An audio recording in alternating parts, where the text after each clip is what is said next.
So good afternoon again, everyone. So before I get back to laboratory work, I will use this stage to conduct a little bit of theoretical discussion. And I do know that many of you,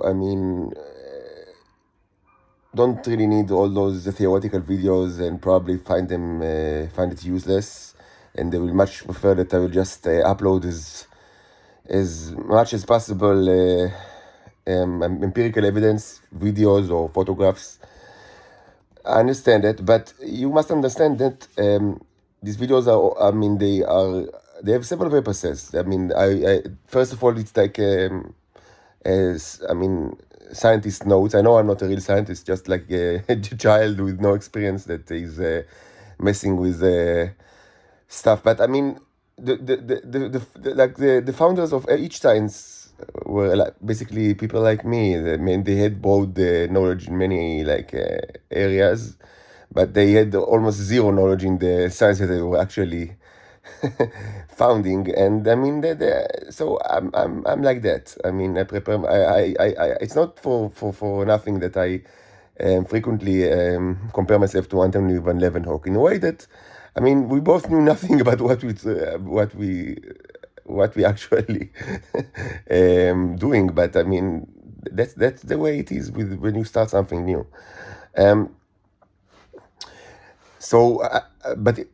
Also, I need these discussions in order for myself, like to make sense of anything of something, because otherwise it will be just like random materials placed under the microscope with random results. In order to make sense of something, I have to hold these discussions and then to raise also for theory, the hypothesis, even though, I mean, it's probable, I mean, it's almost certain that most of it will turn out to be false or partially false.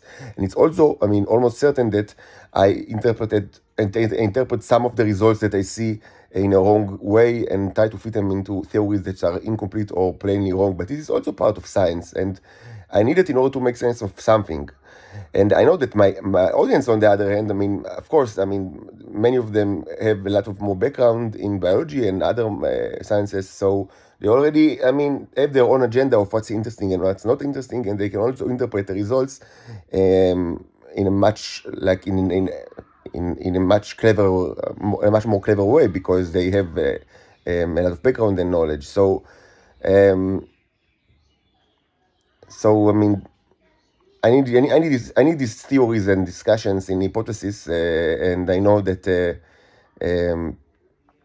they might not be of interest to everyone. I will also say that in any case, I mean, things takes time, because I mean, in order for the neurons to work, in order for germs to to multiply in culture, it takes time anyway. So it's not like we can just win the Nobel Prize every day. I mean.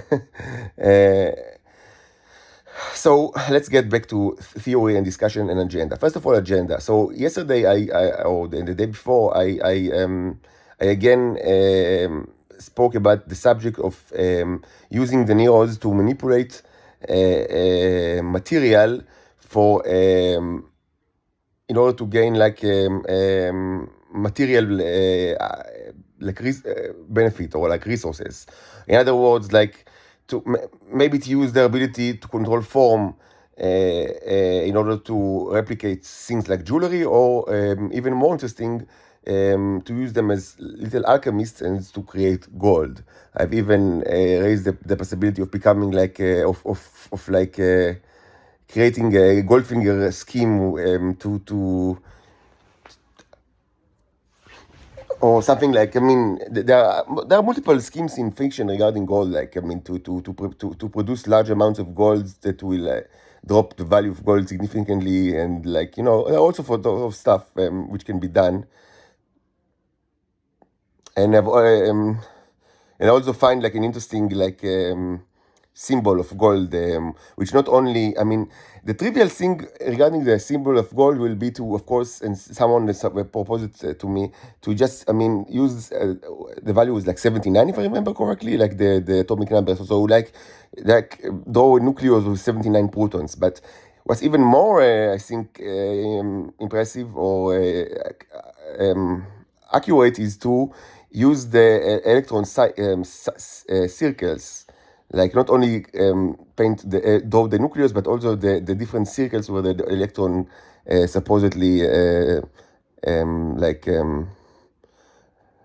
revolve, even though today we know that they're not really like moving around. I think that it's like a chaotic movements. It's the physics around it is actually much more complicated than how chemists and biologists know. Like but of course we only need like a symbol, and I suppose the neurons will understand it. So, but what I wanted to say that I will postpone all this kind of research for a later date, because I mean I know that people find it interesting, and I also find it.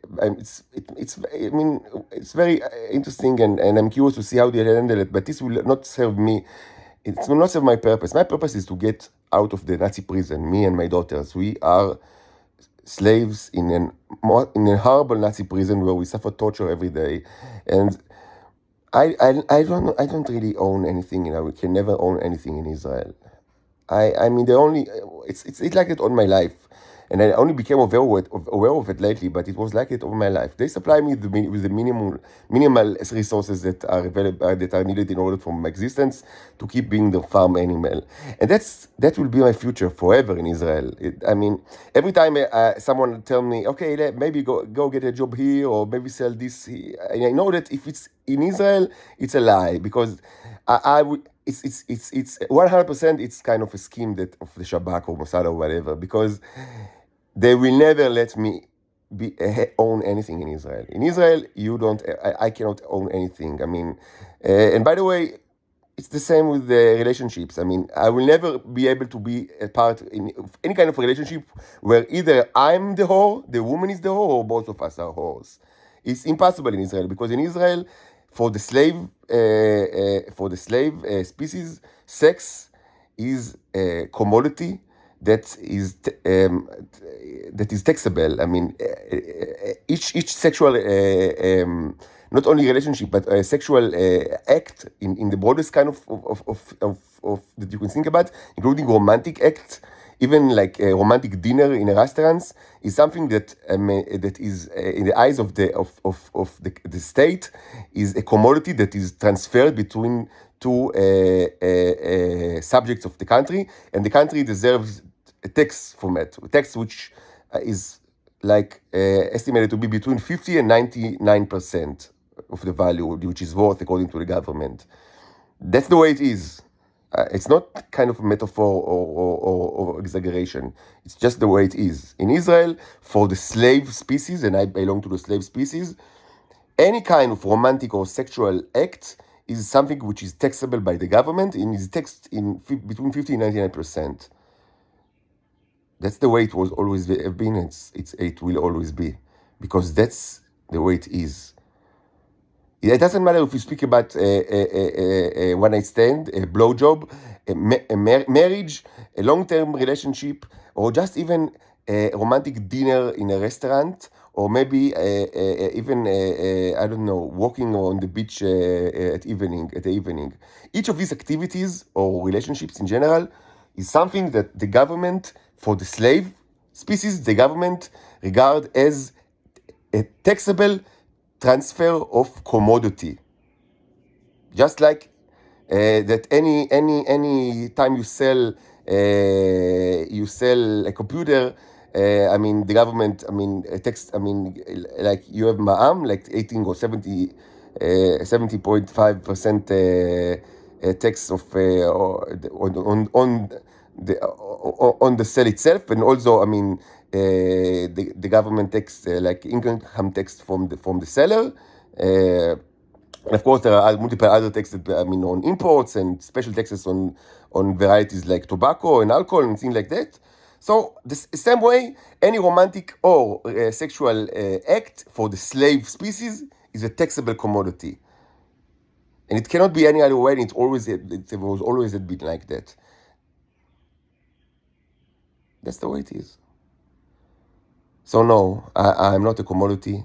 My love, my affection, my sexuality is not a commodity, and my only option for me to be a human being is to be treated like a human being is to get out of Israel.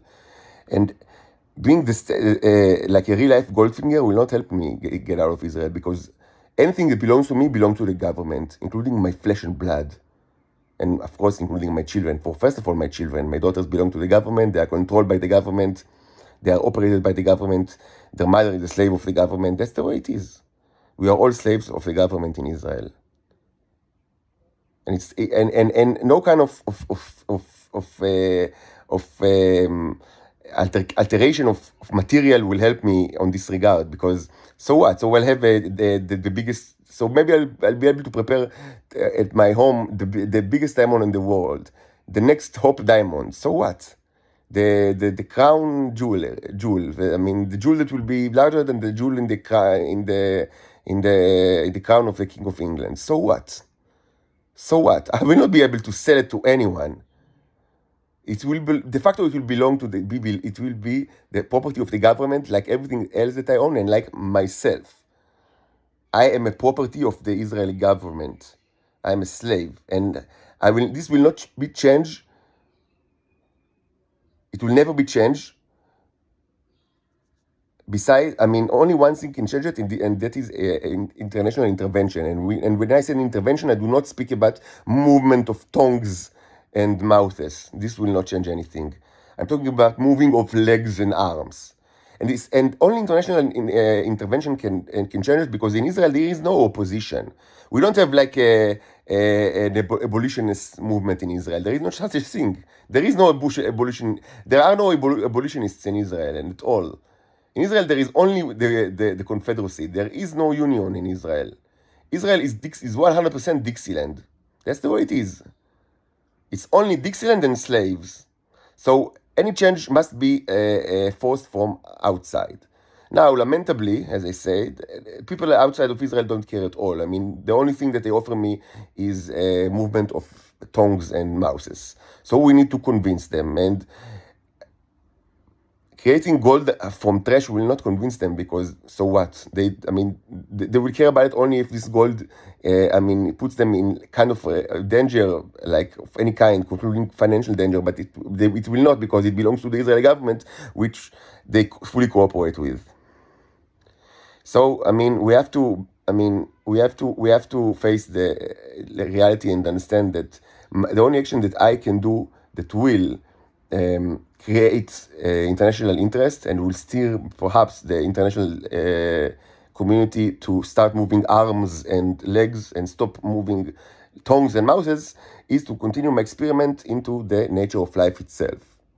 And more specifically, to show and document how it is possible in simple laboratory conditions to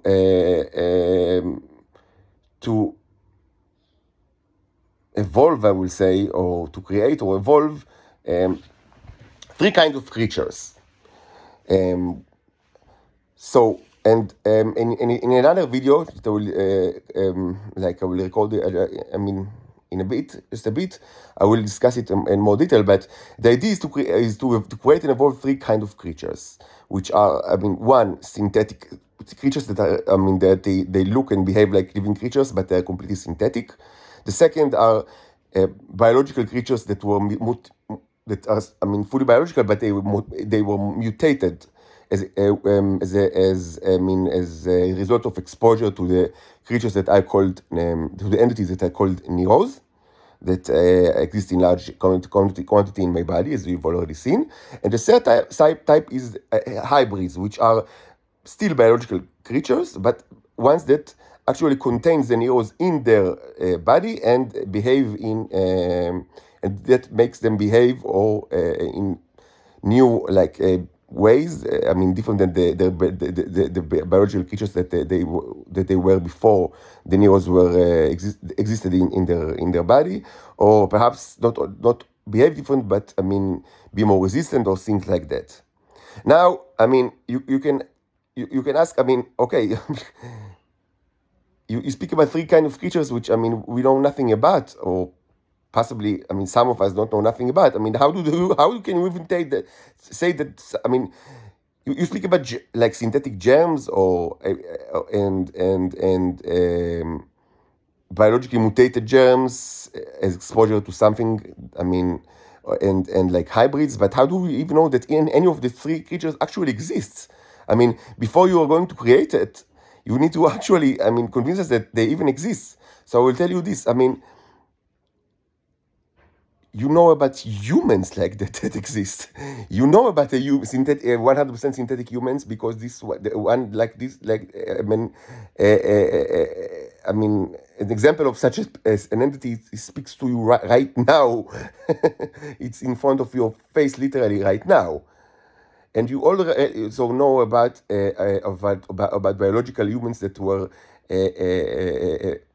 evolved as exposure to such as things, because that is you, ladies and gentlemen. Anyone in this world that was ever infected with the COVID virus, which I suspect is 100% of humanity, but it's large percent. I mean, it's a large percent of humanity, and it's probably also you. Yes, you, actually you, is an example of a biological creature that was changed as exposure to, as an exposure to the neos. And regarding hybrids, these are the Israeli people that are part of the intelligence community in Israel that actually, I mean, systematically consume this material for purpose that I still don't understand. But I know that they want it from me and they use violence in order to get it from me. So I know they could consume it, and I mean, supposedly it gives them some kind of advantage, because otherwise, why do they need it so much? Why do they want it so much? So we already know for a fact that these three kinds of creatures that I speak about actually exist in the human form. So is it that stretch to assume that they exist in the germ form, like in the microbe form? I mean, it only makes sense that if you can have a human like that, you can have a germ like that. That's precisely what I want to show you in laboratory conditions. But I mean, the ways that I've chosen until now in my research are not sufficient. I mean, they are not. They lack a few ingredients. And from now on, I want to up my game in regards to creating such cultures, and I will speak about it in another video, which I will record in a while.